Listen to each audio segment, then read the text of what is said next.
It may not look like it, but this is a battleground. Every day, teachers and staff fight not for their own lives, but for the lives and the futures of these children.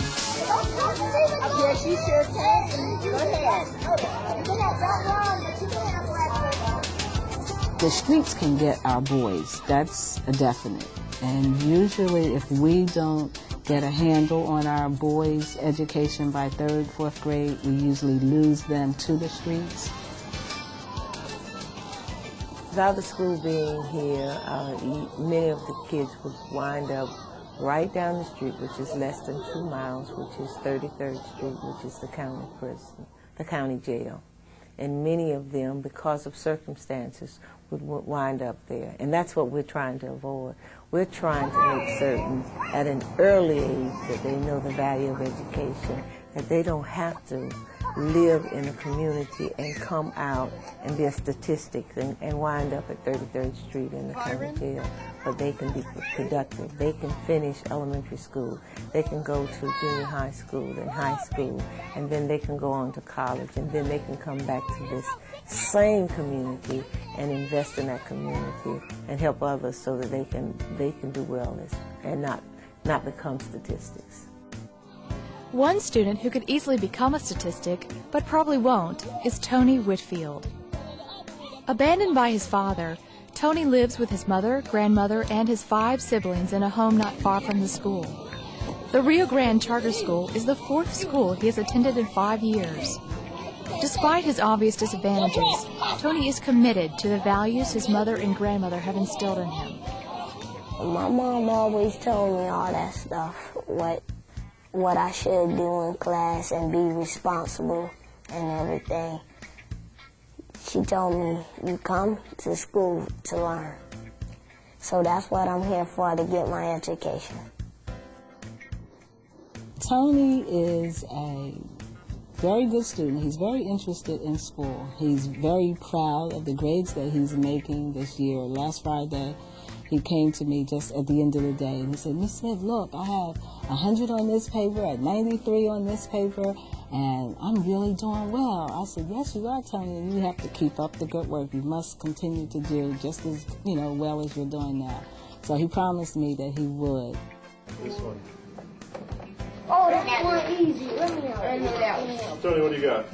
I got 61.392. Yeah, I got this. Is that right, Michelle? So I got this. Okay, 61.392. Learning helps me to do what I need to do, and say if I become something or working somewhere, and if I didn't know how to do math, I wouldn't know how to count money. And if I was a writer and I didn't know how to write, I wouldn't be a writer. I couldn't be. Last year, in 4th grade, I began to see the seriousness with Tony. He's a very serious child. He really wants to do well. No nonsense. He doesn't want to be around anyone who's acting out or anything.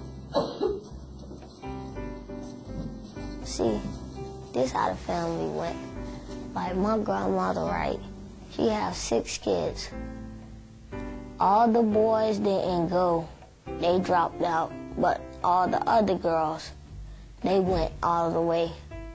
So I ain't gonna be a dropout. I'm going all the way. Yeah, there you go.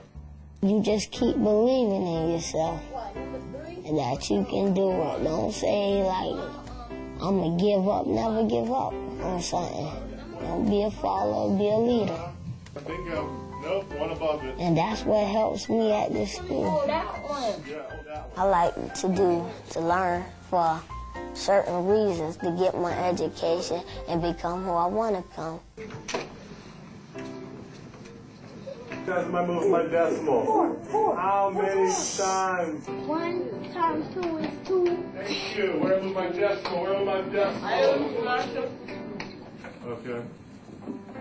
Okay, same thing. For children in Florida, the educational rubber meets the road in Florida's Comprehensive Assessment Test, or FCAT for short.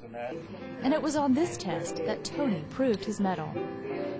On FCAT writing, he really did very, very well. He scored at a level 5, which the highest is 6, and he received a certificate from the governor for his writing for the FCAT. He was very, very focused. He told me prior to taking the test, I went over, we had a pep rally, and we tried to encourage the kids not to be nervous, to do their very best. He said, "Miss Smith, I'm not worried. I'm going to ace this test." I said, "Tony, I know you can do it." And so he was surprised but happy, and I was very happy that he did exactly what he said he would do. It makes me feel glad about myself. I'm happy for the teacher who taught me what to do, Miss Threadgill, and I thank her for that. What's unique about Tony really isn't unique at all. Every one of these children have the same potential to break beyond this battlefield into a world of limitless possibilities. I just believe that if we look 15 years ahead, that I'm going to see some doctors and some lawyers that are coming out of this school.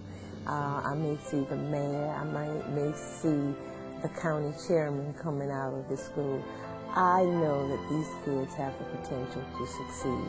Some of them, it may take longer than others, but they have the right attitude, they're motivated, they can learn, they will learn, and given the right opportunities, they're going to be extremely successful.